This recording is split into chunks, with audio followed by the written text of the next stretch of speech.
We're going to start a new theme tonight and next week. आज और अगले हफ्ते के लिए एक नया विषय शुरू करने जा रहे हैं। In a way, it's a continuation of the previous week's message on blessings. और एक तरीके से जो पहले हम संदेश पहले हफ्तों में देते आए हैं आशीष के ऊपर, उसी का आगे वाला हिस्सा है। But a different kind of blessings. पर अलग तरीके की आशीष।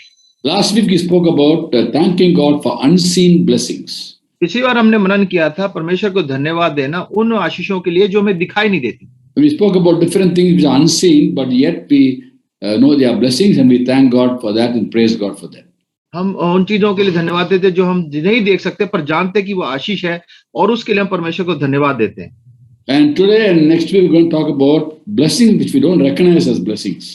और हम आज इस हफ्ते और अगले हफ्ते उन आशीषों पे मनन करेंगे जिनको हम पहचानते नहीं कि वो आशीष हैं। You know, when people are blessed in terms of finances, power, popularity, the world will say, what a blessed person. और इस संसार में जब लोगों को पैसा मिलता है, धन दौलत होती है, संपत्ति बढ़ती है, तो लोग कहते हैं भाई बड़ी आशीष मिल रही है इनको। But blessing for a Christian is very different in many ways. पर मसीह के लिए आशीष जो है बिल्कुल अलग है। In John 1:16 it's written, यूहन्ना 1:16 में ऐसा लिखा है, from the fullness of his grace we received one blessing after another blessing. क्योंकि उसकी परिपूर्णता से हम सब ने प्राप्त किया था अनुग्रह पर अनुग्रह। Not only for the worldly people, even for Christians sometimes we think of blessings only as what we consider good for us. और संसार नहीं, मसीह लोग भी कई बार ऐसी सोचते हैं कि हम उनको आशीष समझते हैं जो हमारे लिए भला है। We don't think of trials, suffering as a blessing.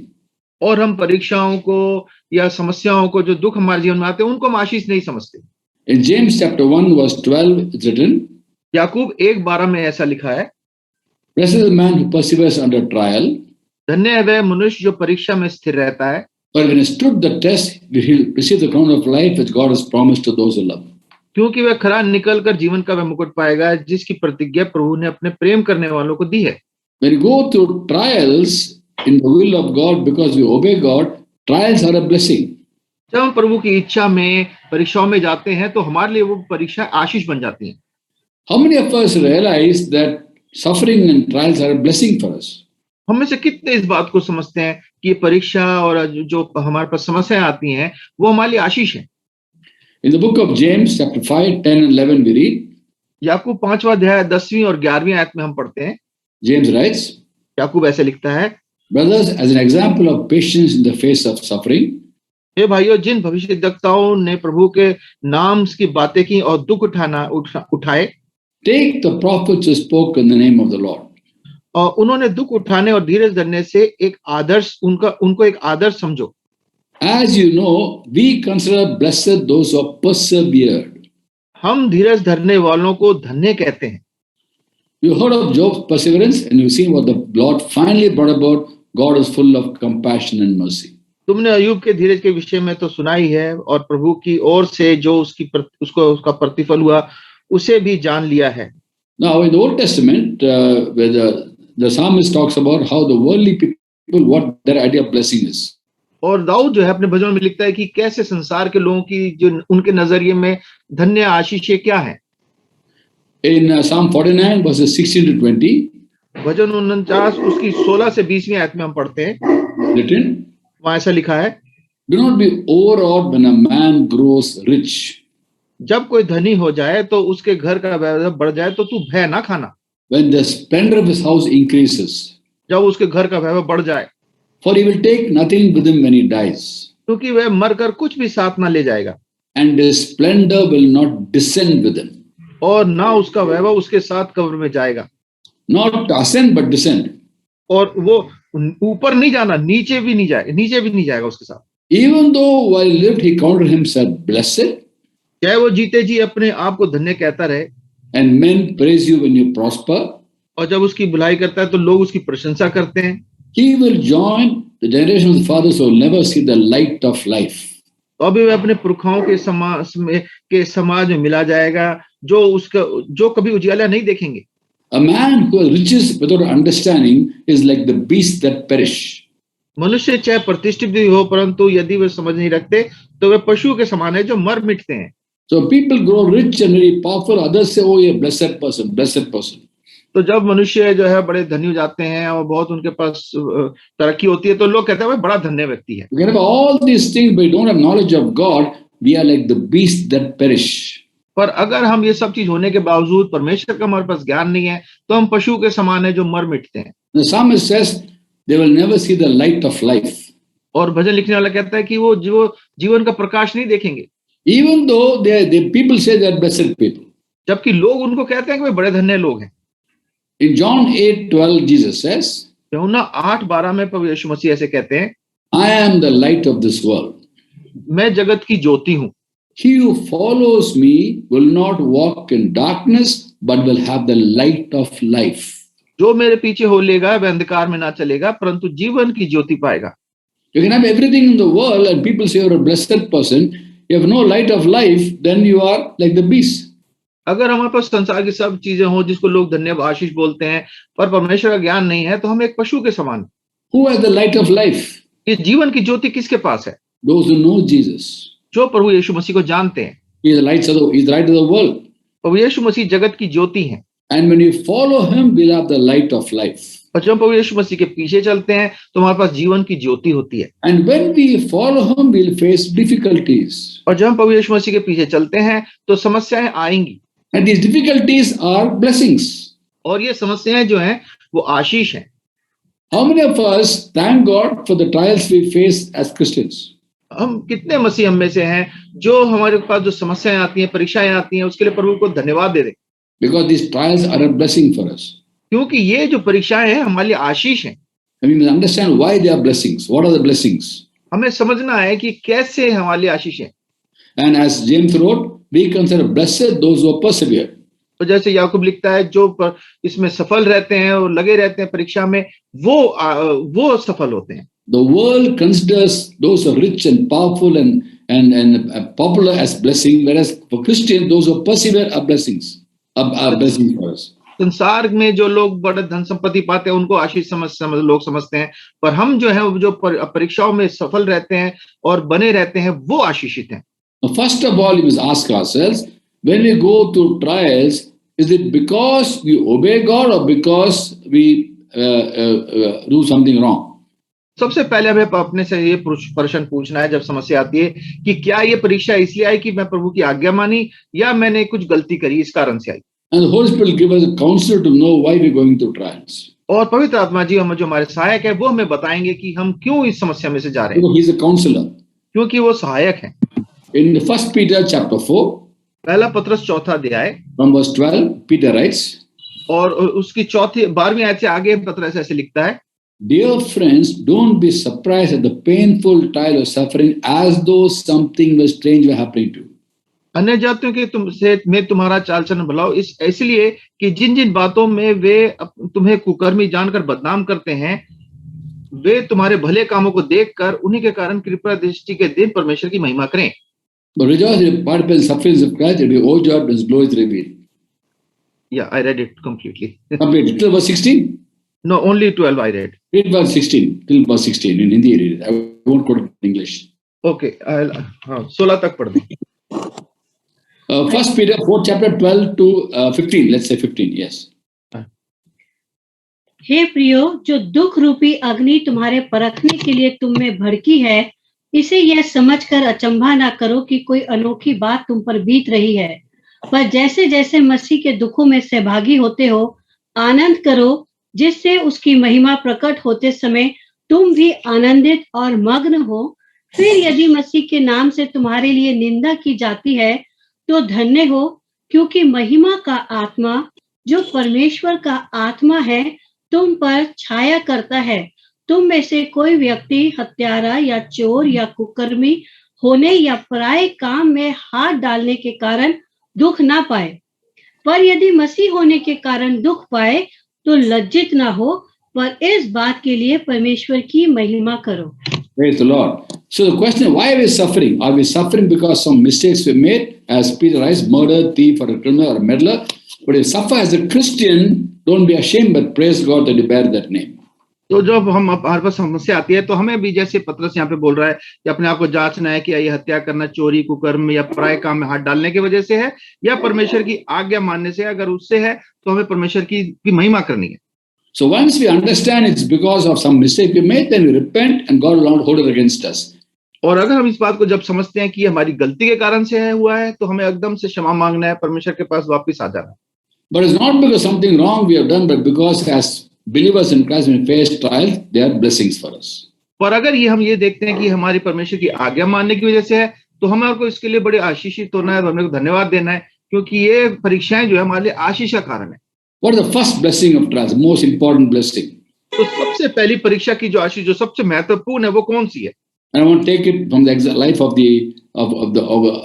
Job in the Bible. हम अय्यूब के जीवन से देखेंगे बाइबल में। And Job went through a lot of trials, we know that. और अय्यूब जो है कई परीक्षाओं में से होके गया, इसको हम सब जानते हैं। When he went through all those trials, at one point of time, he says in the book of Job, chapter 19, verse 25-26. और अय्यूब 19वां अध्याय 25 से 26 में वो उस जगह ऐसा बोलते हैं, I know my Redeemer lives. मुझे निश्चय मेरा छुड़ाने वाला जीवित है, And then he will stand upon the earth. और वह अंत में पृथ्वी पर खड़ा होगा। And after my skin has been destroyed, in my flesh I will see God. और अपनी खाल में इस प्रकार नाश होने के जाने के बाद भी मैं शरीर में होकर ईश्वर का दर्शन पाऊंगा। Now, about Job, James writes in James chapter 5, verse 11.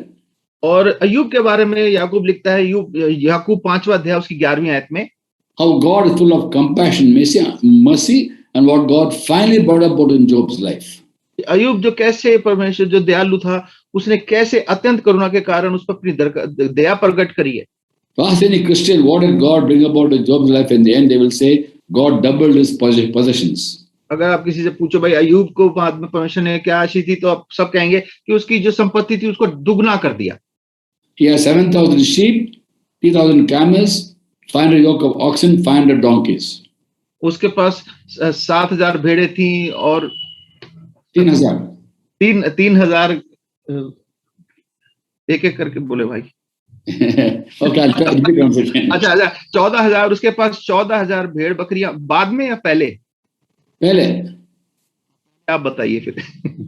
7,000 sheep, 7,000 भेड़ें थी, 3,000 camels, 3,000 ऊंट थे, 500 yoke of oxen, 500 yoke of oxen, 5,000 जोड़े बैलों के थे, 500 donkeys, 5,000 गधियां थी, 7 sons, 3 daughters. और 7 बेटे और 3 बेटियां, All were lost in one day. और एक ही दिन में सब खत्म हो गया। If you come to the last chapter of Job, we'll find that God gave him double portion of what he lost. और हम अय्यूब के आखिरी अध्याय में देखते हैं कि परमेश्वर ने जो खोया था उसका दुगना उसको लौटा दिया। 7,000 became 14,000. जो 7,000 था वो 14,000 हो गया। 3,000 became 6,000. 6,000 ऊंट थे, वो 3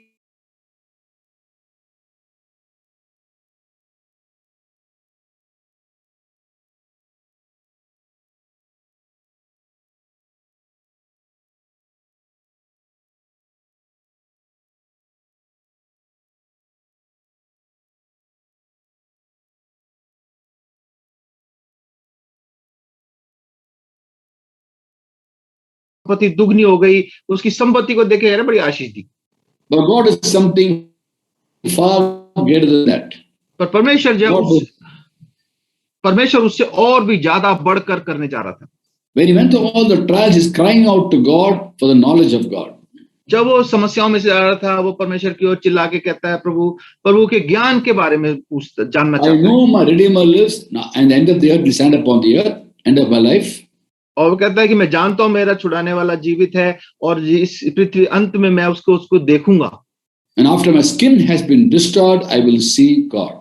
और जब मेरा ये मांस और खाल जब नाश हो जाएगी, तो मैं परमेश्वर को देखूंगा।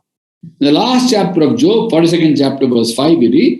और अय्यूब के 42वें अध्याय उसकी 5वीं आयत में हम पढ़ते हैं। He says about God. We talk about God actually. हाँ, वो परमेश्वर के बारे में ऐसे कहता है, My ears had heard of you, but now my eyes have seen you. मैंने कानों से तेरा समाचार सुना था, परंतु अब मेरी आंखें तुझे देखती हैं। The greatest blessing Job received was the revelation of God to Job. और सबसे बड़ी आशीष जो अय्यूब को मिली वो थी परमेश्वर का दर्शन उसने पाया। Not the doubling of his possessions, जो संपत्ति दुगनी हो गई थी वो आशीष नहीं थी, but being drawn to closer to God through the trials he went through. पर परमेश्वर के नजदीक आ गया उन समस्याओं में इसके कारण से जो उसके जीवन में आई। Again, I see about read about that principle in the life of Ezra in Psalm 119. और भजन 119 में एजरा के जीवन में भी इन बातों को हम देखते हैं। Ezra was a person who loved the word of God, Ezra एक ऐसा व्यक्ति था जो परमेश्वर के वचन को बहुत प्रेम करता था and he loved God's word, so he obeyed God's word, और परमेश्वर के वचन से प्रेम करता था, इसलिए परमेश्वर के वचन को मानता था and he faced difficulties. और उस कारण से उसको समस्याएं भी आई। Look at the way he responds in difficulties. और समस्या में वो किस तरह से वो जवाब देता वो देखिए। In Psalm 119, verse 75, he writes, भजन 119 और 75 में वो ऐसे लिखता है, In faithfulness, O Lord, you have afflicted me. हे यहोवा मैं जान गया कि तेरा नियम धर्म में है और तूने सच्चाई के अनुसार मुझे दुख दिया। Because you are faithful to me, you have afflicted me. और क्योंकि तू मेरे लिए विश्वास योग्य था इसलिए तूने मुझे दुख दिया। And you could say that only because he delighted in God's word. और वो ये ऐसा कह सका क्योंकि परमेश्वर के वचन से प्रेम करता था। Verse 92, he writes, और 92 आयत में वो ऐसा लिखता है, If your law had not been my delight, I would have perished in my affliction. यदि मैं तेरी व्यवस्था में से दुखी ना होता, सुखी ना होता, तो मैं दुख से के समय नाश हो जाता। He delighted in God's word, and he faced difficulties. He could say, Lord, you are faithful to me, so you afflicted me. और वो क्योंकि परमेश्वर की व्यवस्था में सुख पाता था, उसमें प्रसन्न रहता था, इसलिए वो परमेश्वर को कह सका कि जब तूने मुझे दुख दिया उसमें मुझे आशीष मिली, मैं उसमें खुश What's the हूं। advantage in the trial? What did he gain by that? और इन समस्याओं से उसको क्या मिला What's the blessing through that affliction that he had? और उन दुखों से उसको क्या आशीष मिली। In verse 71, you find the answer. और इसका उत्तर हम 71वीं आयत में पढ़ते हैं, It was good for me to be afflicted that I may learn your decrees. मुझे जो दुख हुआ वह मेरे लिए भला ही हुआ जिससे मैं तेरी विधियों को सीख सकूं। In those difficulties, he learned more of God. अपनी उन समस्याओं में परमेश्वर को और अधिकाई से जान सका। And we all know that what we learn about God through difficulties, we will not forget. What we learn of God through good times, we might forget easily. और हम जो दुखों में जो सीखते हैं परमेश्वर जो हमें सिखाता है वो हम कभी नहीं भूलते, बल्कि जो हम सुखों में सीखते हैं वो हम बड़े आसानी से हो सकता है भूल भी जाएं। And God sometimes allows us to go through trials and we learn more of Him. और परमेश्वर हमें कई बार दुखों में से जाने देता है ताकि हम उसको और अधिकाई से जान सकें। There's nothing greater in life than knowing God and knowing Him more and more. और परमेश्वर को अपने जीवन में जानना और अधिकाई से जानना, इससे भला और कोई बड़ी चीज हो नहीं सकती। The Apostle Paul wrote to the Philippians in chapter 3, verse 10, फिलिपियों 3:10 में पौलुस ऐसे लिखते हैं I want to know Christ कि मैं प्रभु को, प्रभु यीशु मसीह को जानना चाहता हूँ and the power of His resurrection, और उसकी मृत्युंजय की सामर्थ को जानना चाहता हूँ the fellowship of sharing in His suffering. और उसके दुखों में सहभागी होने के मन को जान सकूं। What's the meaning of fellowship in sharing in His suffering? उसकी In Him, when I live, I face suffering and I have close fellowship with God in that suffering. और उसका क्या दुखों में सहभागी होने का मतलब यह है कि जब मैं उसमें हूं तो मुझे दुख मिलता है, दुख होता है और उन दुखों में मैं उसके साथ और संगति करता हूं। Now, I'm not recommending to Christians to ask for suffering. और ये भाई ये नहीं कह रहे कि आप बोले कि प्रभु मुझे दुख दे। You obey God, आप परमेश्वर की आज्ञाओं को माने you'll have your quota of suffering. और आपका जो आपका हिस्सा है दुखों का वो आपको जरूर मिल जाएगा। And when those suffering or trials come, don't complain, that's all. जब वो दुख और क्लेश आते हैं तो आप शिकायत ना करें, बस In those trials, thank and praise God. उन दुखों में, परीक्षाओं में परमेश्वर को धन्यवाद दें, उसकी स्तुति करें। Whenever we serve God, we'll go through difficulties. जब भी हम परमेश्वर की सेवा करते हैं तो हम स्वाभाविक रूप It's a से दुखों biblical में से जाएंगे। principle. तो बाइबल का सिद्धांत है। 2 Timothy 3:12. दूसरा तिमोथी 3 अध्याय 12वीं है, If anyone chooses to live a godly life in Christ Jesus, he will be persecuted. पर जितने यीशु मसीह में भक्ति के साथ जीवन बिताना चाहते हैं वे सब सताए जाएंगे। So when these things happen, don't complain. Just rejoice in the fact that God count you worthy of suffering for His name. तो जब ये समस्या आती हैं तो हमारे को शिकायत नहीं करनी, परमेश्वर को धन्यवाद देना है कि उसने हमारे को इस दुखों में से जाने दिया। When the apostles were put in prison after a healing that took place in Jerusalem, और यरूशलेम में जो हुआ उसके बाद जब ये प्रेरितों को जो जेल खाने में डाल दिया गया, when they finally released from prison in a miraculous way, और जब वो जेल से बड़े आश्चर्य रीति से निकाले गए बाहर, Acts 5:41 says, प्रेरितों का काम 5वां अध्याय उसकी 41वीं आयत में लिखा है, They were rejoicing because they had been counted worthy of suffering for his name. वे इन बातों इस बात से आनंदित होकर महासभा के सामने से चले गए कि हम उसके नाम के लिए निरादर होने के योग्य तो ठहरे। The most important blessing is we grow in the knowledge of God through trials, and therefore God allows us to go to trials that we know him more and more. और सबसे बड़ी आशीष की बात यह है कि हम परीक्षा में से जाएं, क्योंकि जब हम परीक्षा में से जाते हैं हम प्रभु को और अधिकाई से जानते हैं। The second blessing of trials और दूसरी आशीष इन परीक्षाओं से जो आती is है, that through trials our faith is refined. इन परीक्षाओं से हमारा विश्वास जो है वो और साफ होता है और ज्यादा पवित्र होता जाता है। Now, as we hear the word of God, और जब हम परमेश्वर के वचन को सुनते हैं our faith increases. हमारा विश्वास बढ़ता है। Romans 10:17 says, faith comes hearing the word of God. रोमियो 10वां अध्याय उसकी 17वीं आयत में लिखा है कि विश्वास जो है सुनने से आता है। As we are taught the word of God, as we hear the word of God, faith increases. जैसे हम परमेश्वर का वचन सुनाते हैं, उसको हम सुनते हैं, हमारा विश्वास बढ़ता है। And as we hear the word of God, we are supposed to obey the word of God. और जब हम परमेश्वर के वचन को सुनते हैं तो हमसे ये उम्मीद की जाती है कि हम उसकी आज्ञा मानें। When you obey the word of God, we'll face difficulties. और जब हम परमेश्वर की आज्ञाओं को मानेंगे तो समस्याएं आएंगी। And therefore, we should understand these trials have come to refine our faith, to make it even stronger. तो हमें ये समझना चाहिए कि ये समस्या आई है, ये हमारे विश्वास को और मजबूत और पवित्र और अच्छा बनाने के लिए है। In 1 Peter, in chapter 1, पहला पत्रस उसका पहले अध्याय में हम पढ़ते हैं, the 6th verse, Peter writes about how we rejoice in the fact that we have salvation, from verse 3 onwards. और तीसरी आयत से आगे हम देखते हैं कि हम इस बात में आनंदित होते हैं कि हमारे को ये परीक्षाएं आई हैं। God has given us new birth into living hope through the resurrection of Christ. और परमेश्वर ने हमारे को एक नया जन्म दिया है कि एक नया जन्म दिया कि हम उसके जीवन का आशा के लिए नया जन्म दिया हमें। There's an inheritance in store for us in heaven. और उसने एक अविनाशी निर्मल अजर मिरास हमारे रखी है स्वर्ग में। And verse 6 says, in this we greatly rejoice. और 6ठी आयत में कहता है इस कारण हम इसमें बड़ा आनंद करते हैं। We rejoice greatly because of the salvation that has been given to us as a gift. और क्योंकि इस हम जो हमारे को ये दान मिला है उद्धार का, इसके लिए परमेश्वर को बड़ा धन्यवाद देते हैं। That's the prime reason why we rejoice in the Lord. और ये हमारा मुख्य कारण है जिसमें प्रभु के काम में हम आनंदित होते हैं। Because of who God is and what He's done for us. प्रभु क्या है और उसने हमारे लिए क्या किया है। Then Peter writes, in this we greatly rejoice, though now for a little while we have to suffer grief in all kinds of trials. वो कहता है 6ठी आयत में, इस कारण तुम मगन होते हो, यद्यपि अवश्य है कि कुछ दिनों का तक नाना प्रकार की परीक्षाओं के कारण उदास हो। In this world, for some time, there go different kinds of trials. इस संसार में हम हो सकता है कुछ समय के लिए हम परीक्षाओं में से जाएं। And verse 7 he says, these have come that your faith of greater worth than gold, which perishes even though refined by fire, may be proved genuine. कहता 7वीं आयत में कहता है ये इसलिए है कि तुम्हारा परखा हुआ विश्वास जो आग के ताए हुए नाशवंत सोने से भी कहीं अधिक बहुमूल्य है, यीशु मसीह के प्रकट होने तक प्रशंसा और महिमा और आदर का कारण ठहरे। Please don't think of trials as a punishment. तो इस परीक्षाओं को एक सजा ना समझें। On the cross, the Lord took away our punishment, gave us peace. क्रूस पे प्रभु ने हमारी सजाओं को ले लिया, हमें शांति दे दी। This peace we can enjoy even in the midst of difficulties by simply obeying the Lord. और इस शांति को हम परमेश्वर में आनंद उसका उठा सकते हैं इस संसार में रहते हुए ही। These trials have come to refine our faith. और ये परीक्षा हमारे विश्वास को और पवित्र करने के लिए आती है। Many Christians question God when they go through trials. Why, Lord, I am so faithful to you. I do the right thing. Why am I having this? Why me?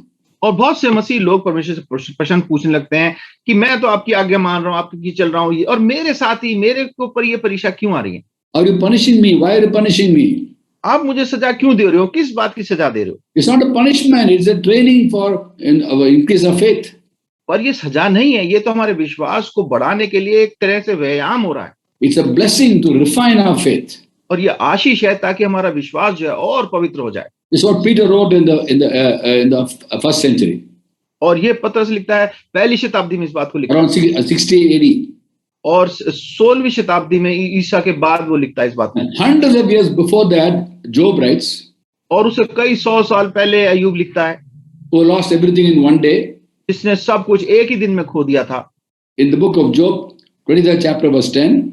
अय्यूब 23वां अध्याय उसकी 10वीं आयत में After he has tested me, I'll come forth like gold. वो कहता है कि मैं जानता हूं कि इसके परख मेरे परखे जाने के बाद मैं सोने के समान निकलूंगा। He's testing me. After he's testing me, I'll come forth like gold.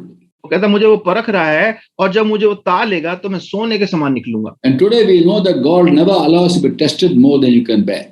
और हम जानते हैं प्रभु हमारे को हमारी परीक्षा जितना हम सह सकते हैं उससे ज्यादा परीक्षा में नहीं पड़ने देता। He knows how much of strength He's given us. According to strength we have, He allows us to face tests and temptations. प्रभु जानता है उसने हमें कितनी सामर्थ्य दी है और हमारी सामर्थ्य के अनुसार ही हमारे को परीक्षा में जाने देता है। And by His resources, we can face every trial and test. और उसने जो हमारे को साधन दिया उसके कारण से हम इन सारी परीक्षाओं का सामना कर सकते हैं। We'll come out of it, we'll come forth like gold. और जब उसमें से हम निकल के आते हैं तो ताए हुए सोने की तरह निकलते हैं। The second blessing of trials is our faith gets refined, becomes stronger. और दूसरी आशीष है कि हम इन परीक्षाओं से हमारा विश्वास जो है पवित्र होता है, मजबूत होता है। And we all need faith because we are called to live by faith. Christians are called to live by faith, not by sight. और हम सबको विश्वास की जरूरत है क्योंकि मसीहों को प्रभु ने बुलाया है कि हम विश्वास से जिए, हम अपनी देखी हुई चीजों से नहीं, विश्वास से जीना है हमें। The third blessing of trials I'm going to take from the life of Job again. तीसरी आशीष इन परीक्षाओं से जो है वो भी हम अय्यूब के जीवन से देखते हैं। Now, before the devil attacked Job's possessions, और इससे पहले शैतान अय्यूब की संपत्ति पर आक्रमण करता, the Lord had showed off Job to Satan. अय्यूब परमेश्वर ने शैतान को अय्यूब को दिखाया था। And in Job chapter 1 verse 8, the Lord tells Satan, और अय्यूब पहला अध्याय 8वीं आयत में परमेश्वर जो है शैतान को ऐसा बोलते हैं, have you considered my servant Job? कि क्या तूने मेरे दास अय्यूब पर ध्यान दिया है? There's no one on earth like him. तुल्य खरा और कोई नहीं है पृथ्वी पर। He's blameless and upright, a man who fears God and shuns evil. वह बुराई से दूर रहने वाला मनुष्य है, उसके जैसा कोई भी नहीं है। And God was so happy about Job, he showed off Job to Satan. और परमेश्वर अय्यूब से इतना प्रसन्न था कि वो शैतान को दिखाता है, ये देख अय्यूब को देख। He was so happy with Job. अय्यूब से इतना प्रसन्न थे। And Job says, oh, he's your favorite, you protected him, you shielded him, he's your favorite, that's why he's so faithful to you. और शैतान कहता है वो तुम्हारा बड़ा प्रिय है, तुम उसकी रक्षा करते हो और उसको सब कुछ दिया, इसलिए वो तुम्हारा ऐसे कहता है। And then the Lord allows Job to touch Job's possessions. और फिर शैतान को प्रभु इजाजत दे देते हैं कि तू अय्यूब की संपत्ति को छू ले।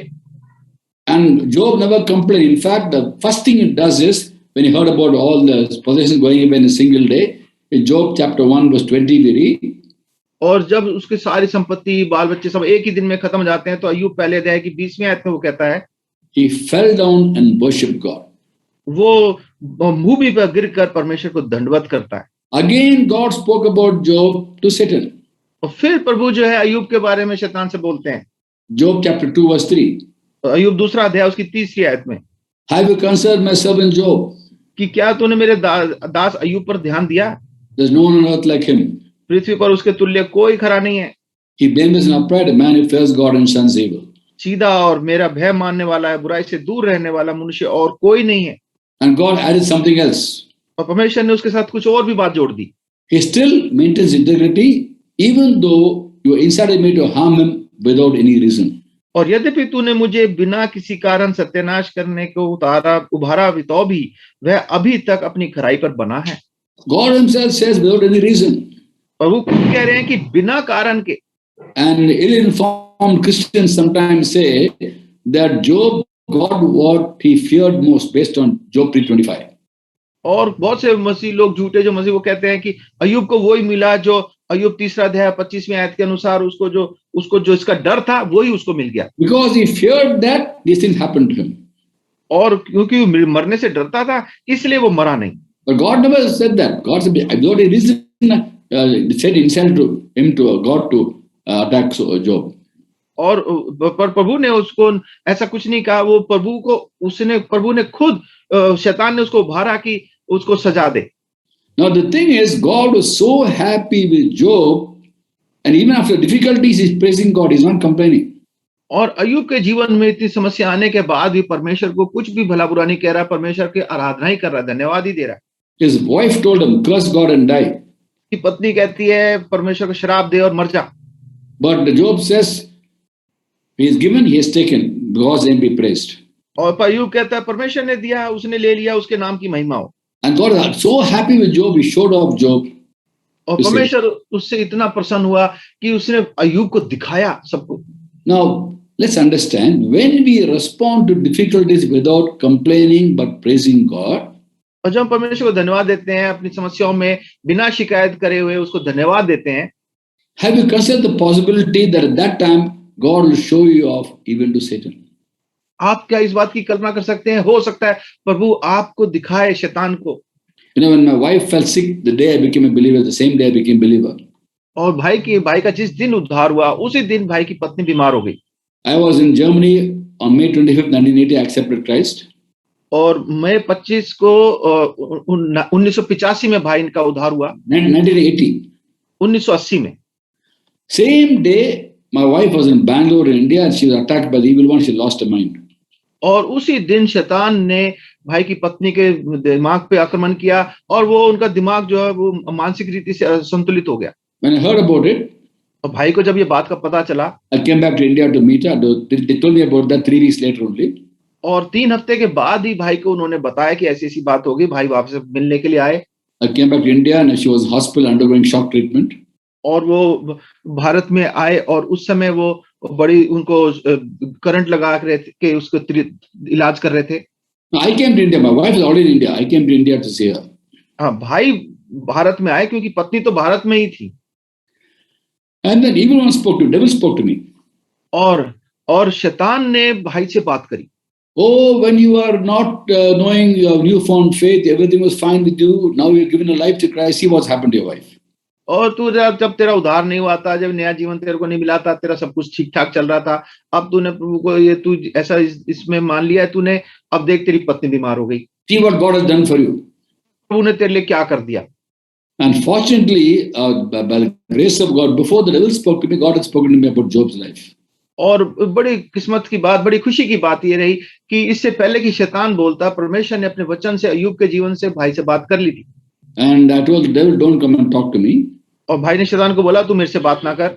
I will worship my God. I will rejoice and praise him because of who he is. मैं परमेश्वर का धन्यवाद दूंगा, उसमें मगन रहूंगा क्योंकि मैं जानता हूं वो कौन है And who I am in him. और मैं उसमें क्या हूं। So I'll praise him always. इसलिए मैं हर समय उसको धन्यवाद दूंगा। Don't come and talk to me. मेरे से आके बात करने की जरूरत नहीं है। Go and listen to what my Lord is telling about me.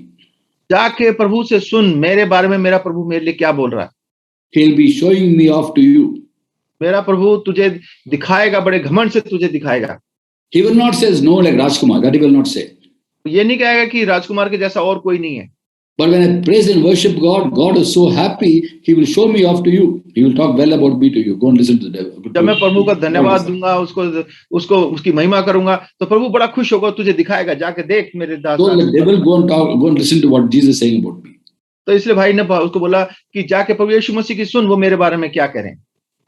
He spoke about my past. Your past was very nice, wonderful life you had. Now see what has happened to you after becoming a Christian. और शैतान ने भाई के जो भूतकाल था उसकी बात करी, देख तेरा इतना अच्छा जीवन था, तूने प्रभु यीशु मसीह को स्वीकार कर लिया, अब तेरी पत्नी बीमार हो गई। And I don't go listen to the Lord. And I learned one simple formula. When the devil talks to you about your past, you talk to him about his future. और भाई ने एक सबक सीख लिया है कि जब शैतान आपके भूतकाल की बातें आपको याद दिलाता है, तो आप उसके भविष्य के बारे में शैतान को याद दिलाएं कि तेरा भविष्य क्या होने वाला है। Past is gone, future is ahead of us. भूतकाल तो बीत गया, हमारा भविष्य आगे है। Remind him that where he is going to go and where we are going. उसको याद दिलाएं कि हम कहाँ जा रहे हैं और उसको भी कहाँ जाना है। Christians go to heaven and the evil one goes to hell. हम मसीह लोग तो स्वर्ग में जाएंगे और जो दुष्ट है और उसकी से वो नरक को जाएगा। And whenever you talk about his future, he doesn't like it. He will run away. और जब भी आप उसके भविष्य की उसको याद दिलाएंगे, वो उसको पसंद नहीं, वो भाग जाएगा। We stand firm against the devil with the word of God. It's written, it's written, it's written. That's why he run away. और हम परमेश्वर के वचन से लेके शैतान का सामना कर सकते हैं कि जैसा लिखा, प्रभु यीशु मसीह बोला जैसा लिखा है, क्योंकि लिखा है, और वो शैतान भाग जाता है। The third blessing of trials is we are giving God the privilege of showing us off even to Satan. तो तीसरी आशीष जो है इस परीक्षाओं की होती है कि प्रभु जो है हमें शैतान को दिखाता है कि देखो इसको। Let's not forget we are the workmanship of God. हम इस बात को ना भूलें कि हम परमेश्वर के हाथ की बनाई हुई उसकी हम सृष्टि हैं। Ephesians 2:10 says we are the workmanship of God. इफिसियों 2:10 में लिखा है कि हम परमेश्वर के उसके हाथ की हम बनाई हुई चीजें हैं। He works in us not only to be example to people in this world, हमको प्रभु ने बनाया कि ना केवल हम इस संसार में दूसरे लोगों के लिए एक उदाहरण बने, He works in us also to teach the devil a lesson at who we are. Even though once we have a devil's control, we are now in God's kingdom. और शैतान को भी एक सबक सिखाने के लिए प्रभु, एक समय था जब हम शैतान के वश में थे, पर अब हम प्रभु के अधीन हैं, प्रभु को जानते हैं। That's why we should never complain, argue, or question God when we go through trials. इसलिए हमें कभी भी प्रश्न नहीं पूछना चाहिए, शिकायत नहीं करना चाहिए जब हम परीक्षाओं में से जाते हैं। Simply rejoice in the Lord. सिरदा साधा प्रभु के अंदर आनंदित रहे। Now, when I tell this to Christians, they say, "What are you talking, brother? Just because God has to boast about me, why should I suffer in this world?" तो कई लोग बोलते हैं, भाई प्रभु को इस बात मेरे पे घमंड करने के लिए मुझे चुनते हैं, पर मैं इस संसार में दुख क्यों उठाऊं इस बात के लिए? God is in heaven, He's enjoying heaven. वो तो स्वर्ग में, परमेश्वर तो स्वर्ग में है, स्वर्ग में आनंद कर रहे हैं। I am in this wicked world मैं इस दुष्ट संसार में पड़ा हुआ हूँ and expecting more wickedness because of the devil attacking me. और शैतान मुझको आक्रमण कर रहा है, मैं और ज्यादा दुष्टता का सामना करना पड़ता है मुझे। And just because God has to boast about me, why should I suffer? और प्रभु को मुझ में घमंड करना है, इस कारण से मैं क्यों दुख उठाऊं? So I come to the fourth point. इसी बात पे हम आते हैं। The fourth point will answer this question of the third point. और जो तीसरे बात का जो प्रश्न है, उसका उत्तर है चौथी बात में। Why should I suffer? Why should because God has to boast about me? Why should I suffer? कि प्रभु को मुझ में घमंड करना है, तो उसके कारण से मैं क्यों दुख उठाऊं? The fourth point is चौथी बात है, every trouble we face in this world because of our belong to Jesus is creating for us glory in heaven. जो भी हम प्रभु के लिए दुख उठाते हैं, प्रभु यीशु मसीह के लिए संसार में दुख उठाते हैं, वो स्वर्ग में हमारे लिए एक महिमा को इकट्ठा कर रहा है।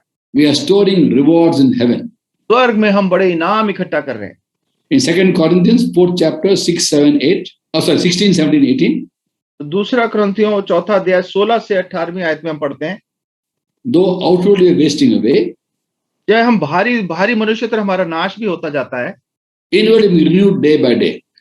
पर हम भीतरी मनुष्य दिन प्रतिदिन नया होता जाता है। For our light and momentary troubles are creating for us eternal glory in heaven. क्योंकि हमारा पल भर का हल्का सा क्लेश हमारे लिए बहुत ही महत्वपूर्ण अनंत महिमा उत्पन्न करता जाता है। So we fix our eyes not on what is seen, but on what is unseen. तो हम देखी हुई वस्तुओं के ऊपर नहीं, परंतु अनदेखी वस्तुओं को देखते रहते हैं। What is seen is temporary, what is unseen is eternal. क्योंकि देखी हुई वस्तु थोड़े इस दिन की हैं, परंतु अनदेखी वस्तुएं सदा बनी रहती हैं।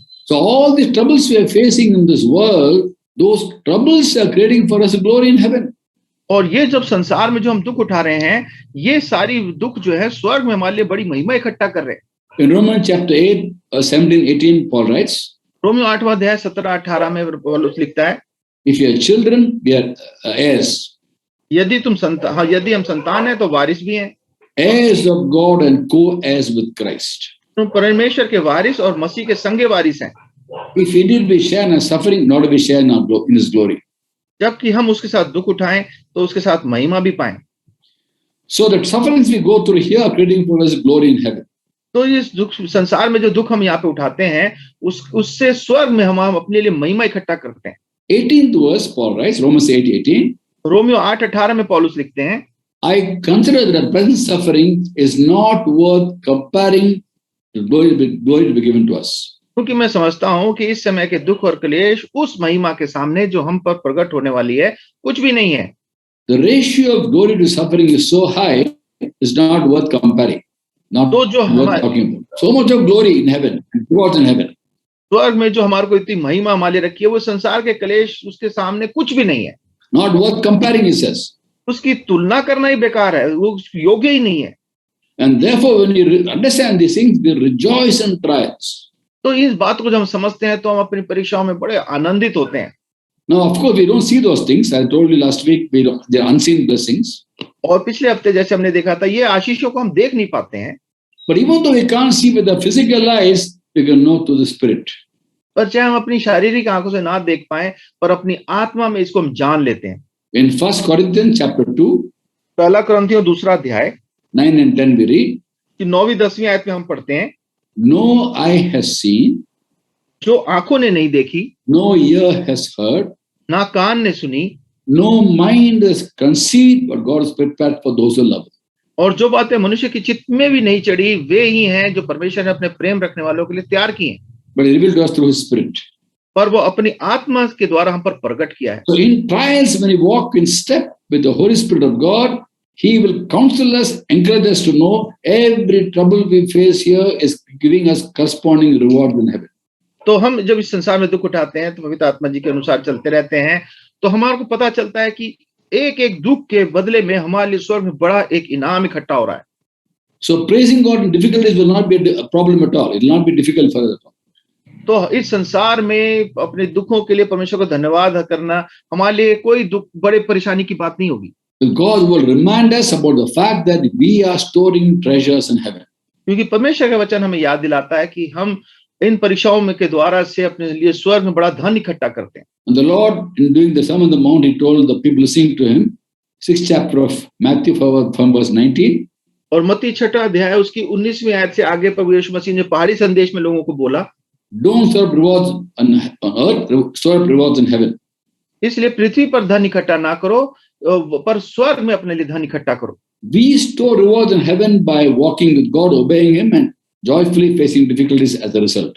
और हम अपने स्वर्ग में धन इकट्ठा करते हैं जब हम परमेश्वर के पीछे चलते हैं, और उसके पीछे चलने के कारण से जब दुख उठाते हैं उसमें हम स्थिर रहते हैं, तब हम अपने लिए धन इकट्ठा करते हैं। We store rewards and God preserves the rewards for us. When we go to heaven, we'll have great rewards in heaven. हम अपने धन इकट्ठा करते हैं और परमेश्वर उसको रखता है, और जब हम जाएंगे स्वर्ग तो हमारे को वो सारा धन मिलेगा। That's the judgment for Christian. Christian judgment is because of degrees of rewards we're going to get in. और एक मसीह का न्याय ये है कि हम कितना बड़ा इनाम हमारे को स्वर्ग में मिलेगा। If all of us are going to heaven, why judgment? तो जब हम स्वर्ग सारे जाएंगे तो ये न्याय किस बात का? Judgment is not heaven or hell. Judgment is rewards in heaven for Christians. ये मसीह के लिए न्याय ये नहीं कि वो स्वर्ग जाएगा या नरक जाएगा, वो ये है कि उसको कितना इनाम मिलेगा। And therefore, let's praise and thank God in all circumstances. I've covered 4 blessings, and next week I'll cover some more. तो हम परमेश्वर हमारी सहायता करे कि हमने अभी 4 आशीषों को देखा, अगले हफ्ते भाई 4 और आशीषें बताएंगे। 6 और 10 से total there are 10. अच्छा 6 और हैं, तो कुल मिला के 10 आशीषें हैं। If I can finish next week, I don't know if I can finish. Let me see how it goes. कोशिश करेंगे अगले हफ्ते खत्म हो जाए तो ठीक, नहीं तो हम देखेंगे उसको और आगे भी अगले हफ्ते। Believe me, when you understand these things, you'll never complain in trials. You'll never question God. You'll rejoice in the Lord. पर जब इन बातों को हम समझ लेंगे तो हम परमेश्वर पे कभी प्रश्न नहीं उठाएंगे, परमेश्वर में हरदम आनंदित रहेंगे। I've been doing that for the last 41 years because I had the trial at the very beginning of my Christian life, the day I accepted Jesus. और भाई ने तो अपने जीवन में जिस दिन प्रभु को स्वीकार किया उस दिन से उसी दिन परीक्षा में सामना करना पड़ा, और भाई ने 41 साल के मसीह जीवन में देखा है कि कैसे मसीह के साथ चलने में आशीष मिलती है। So all this Lord drew me closer to him, he'll draw you closer to him. All of us draw close to him. और इन परीक्षाओं से भाई को परमेश्वर ने अपने नजदीक बुलाया लाए, और हमें भी अपने नजदीक लाएगा। God bless us.